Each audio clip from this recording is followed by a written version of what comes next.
24-এর গণঅভ্যুত্থানে ক্ষমতাচ্যুত সাবেক প্রধানমন্ত্রী শেখ হাসিনা ও আওয়ামী লীগের অনেক প্রভাবশালী নেতা ভারতে আশ্রয় নিয়েছেন। এই বিষয়টি নিয়ে এবার বিস্ফোরক মন্তব্য করেছেন পশ্চিমবঙ্গের মুখ্যমন্ত্রী ও বাংলাদেশি আর রোহিঙ্গা কোত্থেকে এলো? রোহিঙ্গা তো মায়ানমার, ওরা বাংলাটা জানলো কোত্থেকে? তৃণমূল নেত্রী মমতা বন্দ্যোপাধ্যায়। তার এই মন্তব্য দিল্লিতে রাজনৈতিক মহলে তীব্র প্রতিক্রিয়া সৃষ্টি করেছে। বাংলাদেশের সেই লাস্ট চ্যাপ্টার 1971 মার্চ, যখন ইন্দিরা মুজিব চুক্তি হয়েছিল, যারা রিফিউজিরা এসেছিল উদ্বাস্তু হয়ে সবকিছু হারিয়ে আমাদের দেশে ফিরে এসেছিল, তারা তো ইন্ডিয়ান সিটিজেন ভেরি মাচ। বৃহস্পতিবার নিউ টাউনে একটি সরকারি অনুষ্ঠানে মমতা মোদী সরকারের বিরুদ্ধে ক্ষোভ প্রকাশ করেন। সেখানেই তিনি শেখ হাসিনা সহ আওয়ামী লীগ নেতাদের ভারতে আশ্রয় দেওয়ার প্রসঙ্গটি টেনে আনেন। বক্তব্যে শেখ হাসিনার নাম সরাসরি উল্লেখ না করলেও মমতা ইঙ্গিত দিয়ে বলেন, ভারত সরকার আমাদের কিছু অতিথিকে আশ্রয় দিয়েছে, আমি কি এতে বাধা দিয়েছি? কারণ এর পিছনে রাজনৈতিক কারণ আছে, ভারত সরকারের নিজস্ব অন্য কারণ আছে। প্রতিবেশী একটি দেশ বিপদে পড়েছে, কই আমরা তো কখনো কিছু বলি না, তাহলে আপনারা কেন বলবেন?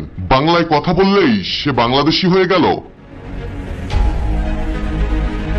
মমতা এই মন্তব্যটি করেছেন মূলত ওড়িশা সহ ভারতের বিভিন্ন রাজ্যে বাংলাভাষীদের বাংলাদেশি ট্যাগ দিয়ে হয়রানির প্রতিবাদে। তিনি প্রশ্ন তোলেন, একটি বিজ্ঞপ্তি জারি করে বলা হচ্ছে বাংলা ভাষায় কথা বললেই নাকি তাদের ডিপোর্ট করে দিতে হবে। কেন? ওরা কি জানে না যে বাংলা ভাষায় কথা বলা মানুষের সংখ্যা সারা এশিয়ায় দ্বিতীয় এবং সারা বিশ্বে পঞ্চম? মমতা আরো বলেন, ভারতের যে কোনো নাগরিক দেশের যে কোনো প্রান্তে যেতে পারেন, কিন্তু দুঃখজনকভাবে বিভিন্ন রাজ্যে বাংলায় কথা বললেই তাদের বাংলাদেশি বলে চিহ্নিত করা হচ্ছে। শুধু বাংলাদেশি নয়, অন্যান্য রাজ্যে বাংলাভাষীদের রোহিঙ্গা বলেও চিহ্নিত করার চেষ্টা হচ্ছে বলে তিনি উল্লেখ করেন। মমতা বলেন, যাকেই পাচ্ছে বাংলা ভাষায় কথা বললেই তাকে বাংলাদেশি আর রোহিঙ্গা বলে দিচ্ছে। যে ইন্ডিয়ান সিটিজেন সেই ভোট দেবে যারা বাংলায় বাস করে, বাংলার নাগরিক। কেন তুমি তার নাম কাটবে? ক্ষুব্ধ মমতা মোদী সরকারকে কটাক্ষ করে এও বলেন, রাজনীতি করতে গেলে আগে মনকে ঠিক করতে হবে। মনে রাখবেন, রাজনৈতিক লোকেরাই সরকার চালায়। যদি তারা রাজনৈতিকভাবে সঠিক না হন, তারা ভালো প্রশাসক হতে পারেন না।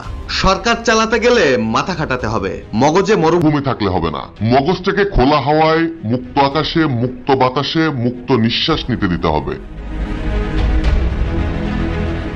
ভারতে শেখ হাসিনা সহ আওয়ামী লীগ নেতাদের আশ্রয় নিয়ে মমতার এই মন্তব্য সেদেশের অভ্যন্তরীণ রাজনীতি এবং বাংলাদেশ ভারত সম্পর্কে নতুন করে আলোচনার জন্ম দিয়েছে।